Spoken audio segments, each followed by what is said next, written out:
what about workforce housing? Well, there's a whole workforce housing report. Yeah.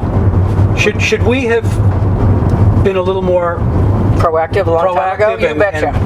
Yes. You betcha. What can we do now to try to alleviate that? Well, a lot of or do we run the risk of things slowing down and then having all this housing that I don't think we'll ever have enough housing, but... You don't? No. I think what's going to happen is that we're trying to fix things that should have been fixed long before the present group is here. Yep. And long before this Board of Selectmen, and long before Andrew and Leslie. We're trying to fix things that should have been done back in the 70s and 80s in anticipation. So the horse left the barn.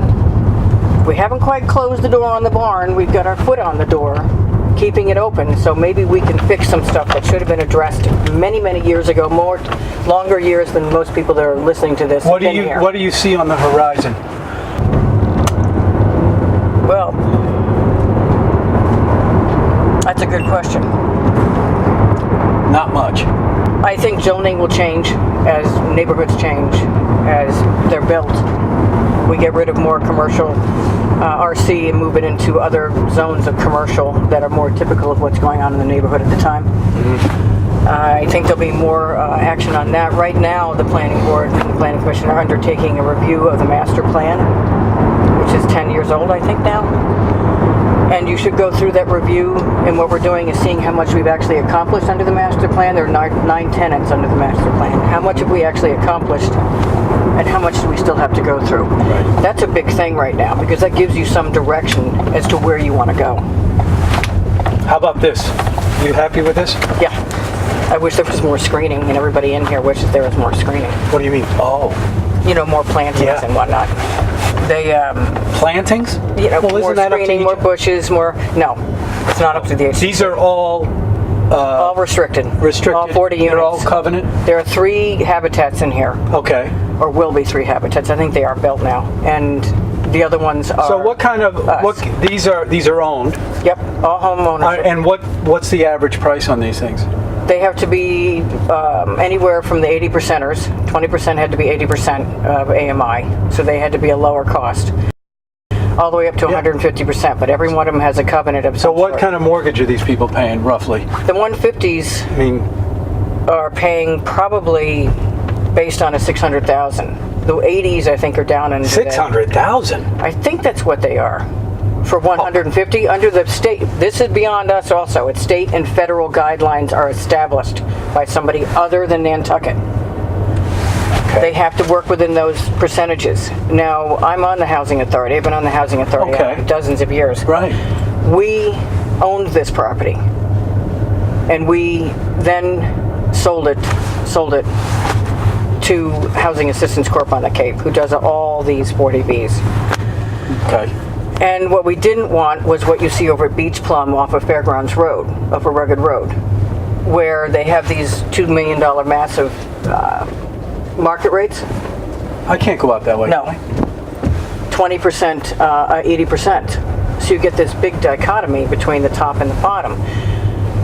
I don't like 40Bs for that reason, is that unless they're all restricted, like all 40 of these units, you end up like the 156 proposed for South Shore Road at 20% being 80%, or 25% being 80%, and the rest are market rate, knock yourself out. I have a problem with developers using the 40B to destroy neighborhoods. Just to get their market rate. Because they can get away with no zoning, no nothing. And the zoning board becomes the DPW, the town, the water company. They become all 11 or 12 other entities in one place. And the zoning board is a bunch of volunteers also. Some of them not as well versed in the 40B or what their jurisdiction are, and not. So that's why I have a problem with these 40Bs. Other than Sachems is how you do it right, where they're all restricted income. And they're all year-round families and individuals in there. Some people have been doing like Doug has been doing the summer shuffle for like 40 years, never owned his own house, and now he has his own house for the first time in his life. Right. Those are the stories that you want. But I'm all in favor of Sachem's Path. I'm on CPC, and we gave them a lot of money. We took out a bond to finish it so that people can get in. The housing trust that I'm on gave the last 22 down payment assistance, closing cost assistance, so they can actually get in the houses because the income levels have changed. And then we've got the Housing Authority, and then we've got Housing Assistance Corp. So it was a public-private partnership on that, and all of them are restricted. I'm in favor of that. How many more do you think we should build like that? The list is huge for people that need that kind of housing. That not right now. I've never seen it quite this bad, where you're paying $3,000 a month for a winter rental. So, and if we lose that's why I wanted to know what mortgage they less than that. If they lose that middle class, moderate class, we're losing teachers, firefighters. Well, that was my next question. That's we're already concern. losing them. That's a big concern. We are losing them. We are. They don't. And they want better housing. They're commuting, don't they? A lot of kids my kids grew up with are living on the Cape. Well, and they're commuting. In some cases, so what? That's what I say. So what? I mean, some people because they will like have to live here. Well, you got all these guys commuting. They're making the big bucks. Well, they're not coming here because they're not making any money. But Linda. my son. My son wouldn't have his house right now. Okay, with his 3 that's kids, your son. Unless his father gave it to him for what he owed the bank. But at some point, the place is going to be filled up, and it's only going to be the people who have houses. But who determines what's filled up? I've been dealing with that argument since my family first came here. Oh, we don't want those people here anymore. No, I'm not saying that. And I said, are we going to build the wall in Hyannis? That's my comment. Are we going to build the wall in Hyannis? No, we're not building a wall in Hyannis. And I'm not going to make it my business to tell somebody they can't live here or they can't come here. You, me, we're all wash ashores. Yep. My kids are all born here. And I've had 5 foster kids, all of which are foreign nationals. They have as much right to live here. One's become a citizen already. The other one's going up for it. They have as much a right to live here as anybody else does. I don't care what the color of your skin is, what you do for a living, whether you push a lawnmower, whether you push a pencil. If somebody wants to live on Nantucket, they have the right to live here. We can't zone them out. We can't zone them out from an economic standpoint, not just no more land. But also, the more people have to consider, the more land we put into conservation, that's over 60-70% of this island, the more the prices for the remaining land goes up. Yes. You're lucky. You've been over there where you are for a long, long time. But could you and I have bought in today? Oh, God. No. We couldn't have bought today. No. My kids can't buy it again. No. I got one living in Australia for 19 years. You know what, Linda? The way the place is right now, I wouldn't want to buy into this place. That's another To be honest with you. Yeah, no, it isn't. It's a quality of life issue. This is the point. Yep. This is the point that I think most people out there, not most, I'll say some people out there feel it didn't need to happen. I mean, change is obvious, but this kind of change, it's all about how much money you have and how much money you can make off of somebody. I mean, look at what some of these guys are charging. All right, here's a great example. I know someone who asked to have a house painted. Yeah.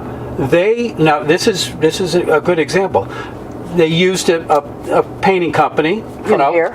Yeah, a painting company that came from another country to come here and started their own big business. Gave them a price of $30,000 to paint the house. The person went to somebody in Maine or Vermont and got it done for $4,000. Yeah, which I'm telling you, here people are pricing themselves out of the market. But it's because they can get it, and because of the pace of this island that we've allowed it to get out of control. That's why I asked you about. Well, I mean, you are on the planning board. You're on a lot of boards. It was allowed to get out of control because we didn't have planners all those years ago when it started. They didn't have it. It was 70s, remember mid-80s, 70s, 80s. What was that? What was the John Pagini thing that we looked at and we turned it down? Yeah, there was we had a chance. Planning back in the day to deal with it. So what we're dealing with now is the aftermath of inattention and inaction. And there's only so much once areas start to get developed. There's only so much you can do. You can't throw an entire neighborhood into nonconformity. So basically you're saying it's not in the planning board's. It's not up to you. We can't slow it down. If somebody makes an application, we have to look at the application. Of course. And if they meet all the standards under the state law, we don't create our own law under subdivision control law. We have to do what we have to do. As much as I've seen plenty of subdivisions I can't stand, and I'd rather not have to approve it. But I can't bring my personal, I want to go back to 1950. How would you, how do you like working with the others on the board? What do you think of it right now? We got a pretty congenial bunch. You get along with them? Yeah. You get along with everybody now? Yeah, we get a congenial You don't have bunch any there. trouble? It's a convoy. You screaming at anybody? No. You promise? No. I scream at Nat, because Nat Huh? goes Do you on, think Nat that goes over on the and on years and you've on, calmed but down a little more? I'm old. You're not as cantankerous as you were. You were fiery when you were younger, though. Wouldn't you say? I was more fiery? more blatantly passionate about what I Do you think believed you've in. learned to pick your battles? Yeah, you Yeah. got to pick your battles. I don't have enough energy to pick every battle I want to pick. Exactly. But you got to be judicious about what you say, what you do, and the decisions that you make, and who's being impacted by those decisions. And that's what has to come into every deliberation on the planning board. But we do have laws, and we can't bring our own personal biases to it. As much as I'd love to, you can't bring your own personal bias to something that you have done everything you can, and it meets the letter of the law, and they are acceding to all the conditions that you put on it.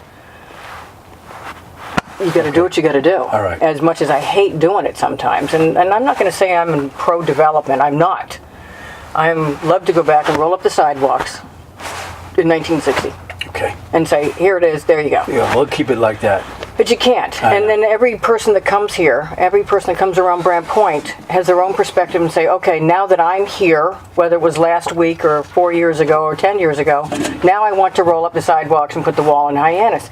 I said, who are you to make that determination that because you're here, no one else can come here? Right. That's what we battle with all the time. When is enough enough? When have we gone too far? But the reality is, most of the development is where it's already developed. Not out in the middle of Pacoma, not out in the middle of Pulpus Road. The minute and the reason why it seems like there's so much traffic and we're so congested is because the Nantucketers downtown is mid-island. I kept my P.O. box downtown on purpose after 40 years, when I could, everybody in my street's getting delivery. Right. Otherwise, I'd never go downtown. Right. Why would I ever go down to where I grew up, which was downtown? Say something to the voters out there that you want to say. I want to give you the opportunity to, this is your chance to. I'd love it if you supported me and support my candidacy. I've been on, I don't even know how long, 10 years, something like that. And I have a lot of energy left, and I'd like to continue to be committed to Nantucket and do the best I can for y'all. Thank you very much. And thank you, Linda. Thank you. All right. Wish all the I luck. drive by. You did it. I wasn't too hard on you, was I? No, I had to be, though. I'm going to be as hard on him, too. but you raised some great points. Good. It's very difficult I understand. for one entity But you have to be to asked. deal with it. Exactly. And I got an idea from you now. So that was good. I mean, I wanted an idea. Which one? Well, about your opinion on growth and how you would like to see that it would slow down, but there's I nothing you hate really growth. can do. I hate growth. Sucks. Everybody who knows Linda. me knows I really I hate cannot change. stand what's happening here. I hate change. It's too much about who's got money and how can I make money out of you. Yep. I mean, the country is out of control anyway. Truly, it's out of control. You know what's interesting? From the president on down, everything is whacked out. Oh, everything's off balance. Too because of much him. media, too Yeah. much buy and sell. If we don't buy this, then we don't, I won't feel good about The myself because I'm not Japanese will taking buy the it, or the drugs. Chinese will buy it, or the Russians will buy it. No, they won't buy it. They don't have a lifestyle like ours. The reason why we're so strong is because we're such gluttons for buying shit. If we would stop buying, our country would become a little bit more normalized. Well, it's a consumer. It's just a greed society. thing. It's like, I got the taste of money in my mouth. So therefore, if I sell you more of these hamburgers, you might get fatter, but who cares? I'm getting all the money in my mouth. But then again, it's ridiculous. But then again, like in my situation, a lot of people out in the Badlands, which is almost entirely year-round people. Because we're all older now. I've been out there since '83. If we didn't have the zone change to 1 acre, which still is 93% open space. You don't realize that. When people Yeah. say 1 acre, 2 acre, 3 acre. Oh yeah. No, I know. 90% of it's open because you can't build on it. Yeah. If I didn't have that lot to sell, I wouldn't be able to keep my house. Listen, That's what's honestly, going on with a lot Linda, of us. it's not about it's not so much about the fact that people are building. It's the fact that we're losing the character that we once remembered that was Nantucket. But you and I remember it when it wasn't a year-round thriving community like it is now. Forget the building part of But it. it was so much more enjoyable, and I think but we people think can't it go was back. too. Well, we could have kept it down a little bit. If somebody had been paying attention at that time, they weren't. This boom here caught everybody quite by surprise, which is why the land bank came in, why the Conservation Foundation started really being active, which is why all of those entities came in, is to stop anything from going out like Tristram's Landing. Tristram's Landing was the reason why the HDC was expanded in 1972. Because nobody wanted any more of that. I see. Okay? Yeah. Because 1955 is when the HDC Enabling Act first came in, or 1950. And it got all the way to there, and then they built those townhouses, and we went, this isn't going to be Route 6. Right. We need to do something. That's when Kennedy put the bill in. For that now. But see, Route he 6 saw is that. Old South Road now. He saw that coming. Yeah, I know it. Which is why that got done. But we didn't had take it. people We didn't in do it. We planning didn't that do the did finish. nothing. Right. Nothing. We did not finish. Do you know how big properly. the zoning bylaw was back then? It was about a 7-inch by 4-inch, 30 pages. And it stayed that way until we started coming in. And Yeah. that's when we started putting more zoning in. Yeah. So from 1972 to the present, the zoning bylaw has changed radically to cover everything that started to happen in the 70s and the 80s and 90s that was not addressed until after 1990 rewrite. Nobody did a damn thing. So we're here now trying to fix areas that are already built in.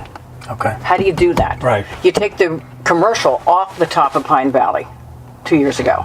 You took the commercial off of Marianne, Pine, whatever it is out there, and those three that are out there. You took the commercial off everything behind the front ones.